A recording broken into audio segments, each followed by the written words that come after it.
They just dropped the green flag for the restart. And off turn number 4. Mark Martin leads Johnny Benson and Dale Jarrett. Now it's a level playing field, as Coach Richter would say. Everybody has fresh tires. Well, nobody likes to see a caution, but I do like to see the leaders of the race have the same thing on their race car that the top 10 race cars on the track right now have. Dale Jarrett trying to make that move for the lead right now, or second place, excuse me. He's under Johnny Benson. 2 updates from that caution period. Larry Pearson had a very long pit stop. The jack came down, and he was in the pit for over a minute. Also, Kenny Wallace was held for passing 4 cars after the caution flag had come out. He was held and penalized 1 lap. Kenny Wallace is a lap down, and it leaves us 8 cars on the lead lap.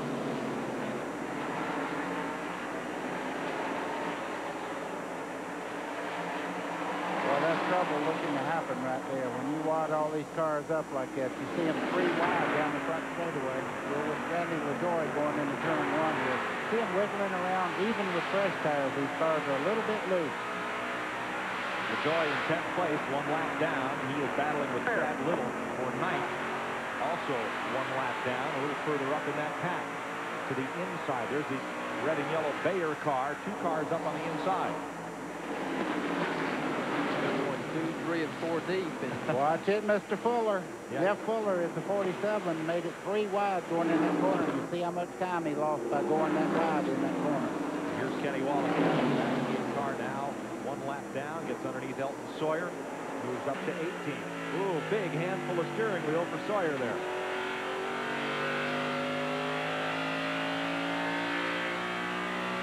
Let's pick up the 5th place battle now. Steve Grissom started 32nd in the number 29 Diamond Ridge machine. He's now moved up to 5th place in that Channel Lock Chevy. He won both Bristol races after starting 18th and 28. So as the race gets longer, Grissom gets racier. He and Phil Parsons. Now that's for position. Parsons in the 99 is on the lead lap. See Jimmy Spencer in the 20 there closing in on Terry Labonte as they go down into turn 3 there. Look at Jimmy, how hard he goes into that corner. Well, it seems like he pays a little bit of a price for driving in that deep in the middle of the corner, but his car still really comes off the corner good. See Dale Jarrett closed in on Mark Martin there for the lead. I believe Jarrett, whatever they did to that car, he was having a tremendous speed change, and it looks like it's handling great right now. You know, I'm not so sure that possibly that early spin just didn't damage that set of tires, and that's what made them fall up until they finally got those tires off around lap 100. I think you're right, Larry, because he ran for a long time after that spin on that same set. Really did, and you know, I'm sure they made some adjustments, but ever since they've got fresh tires on that car, it has really come around. Now they're coming down on Larry Pearson in the Stanley number 92. Pearson lost a lap early and lost a lap in the pits due to the problems with the jack on that last stop.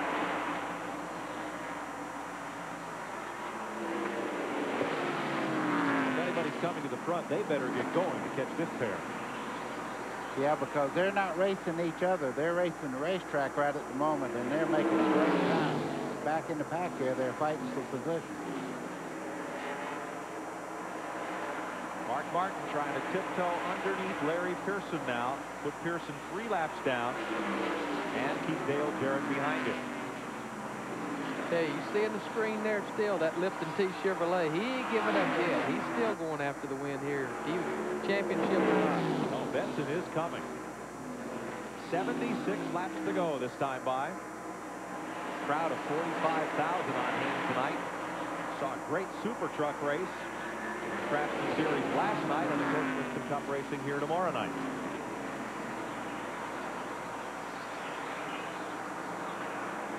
Well, these cars a lap down, having quite a battle. There's 35 up there. That is Doug Hebron, Cincinnati Millicron Chevy. His light's still in a cast, but Hebron giving it his all. Battle side by side with Tracy Leslie.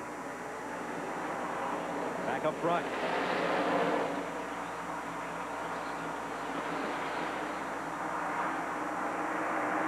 Jarrett taking a peek. Here he comes up on the quarter panel, drawing ever closer to the lead as they come down the front straightaway.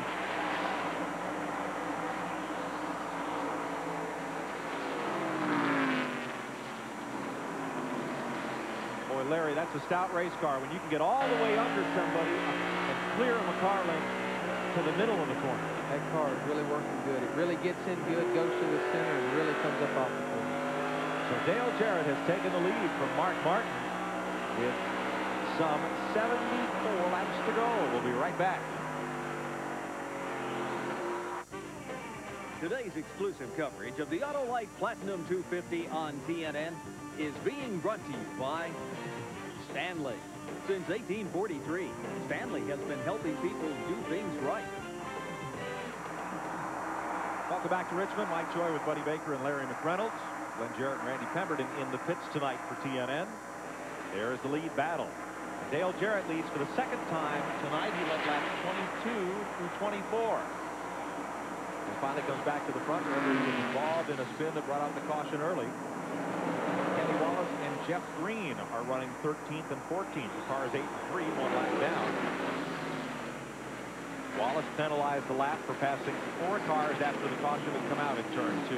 There's some metal on the back straightaway there. I don't think it'll bring out the caution, but it's definitely on the back straightaway there.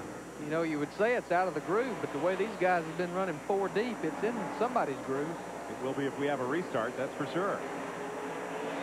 He paid on Rodney Combs' car, red and green there. The snapper, the R2 factor early. There's Michael Rich after his spin. He's back at it in the 2 car. Ken Wilson, the engine builder, running that car. Says he's going to run Michael for the Busch Series next year, win the championship, and then go win some cup races. Sounds good on paper. I'll tell you, he's a talented young driver. Had a top 10 qualifying run here. Ran really well at Richmond a year ago. Wow. Now Buckshot Jones coming up against Kenny Wallace. They are both 1 lap down, racing for 13th position. You see Kenny Wallace finally got by Jeff Green. He's really turned the pressure up just a little bit. A little contact there, sideways. Wallace coming off the corner there. The Longhorn Steakhouse car of Buckshot Jones trying to hold Kenny Wallace. Here comes Jeff Green moving into it. Let's go down to Kenny Wallace's pit. Here's Randy. Jim, you guys are on a roll now, but they put you in a hole, or you guys put yourself in a hole. What was the story?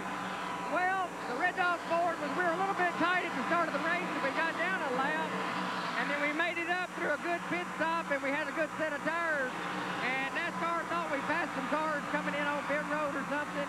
They penalized us 1 lap. We're having to abuse our car pretty hard now to try to get back to the front.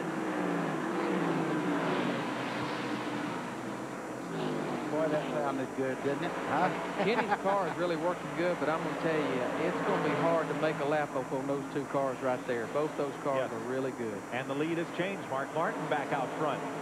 Well, Larry said earlier in the race that Mark Martin looked like he got better as the long run went, and he just sat there right behind Dale Jarrett and waited on the chassis to give up a little bit on Jarrett's car, and now he's moved into the lead. Mark Martin has 3 wins here. They're smoking it. Got the smoke out of the tailpipe, so that's not a good sign. Kind of missed pit road there a little bit, running quick, and it sneaks up on you when you come off turn 3 there. That kind of smoke doesn't cure itself. It don't go away. No. Jarrett works around Stevie Reeves and the Clabber girl for 7. See Johnny Benson moving in on Dale Jarrett now. I think Dale, when he has brand new tires on that race car, that damage on the nose does not bother him. But as the tires wear, I think he has a lift in the front of the car that slows it down just a little bit.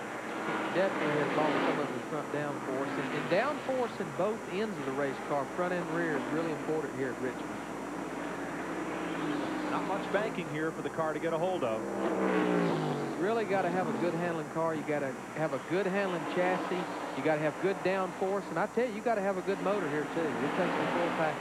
And a good steering box. Did you see Johnny Benson just then? He was completely sideways in behind Dale Jarrett, because he's not riding an egg wagon around there himself. That car's a little bit loose on him. Benson is 74, the lifting Chevy. First in the points, 3rd in this race, but closing in on the leader. Stevie Reeves has made a pit stop, 4 tires, and Rodney Combs is on pit road with the hood up. You know, we talked about Johnny Benson. You know, you got to give a call to his crew chief, Steve Bird. Yes. He knows how to run for the championship, and I think he's really helped Johnny Benson in this quest for the championship. No question.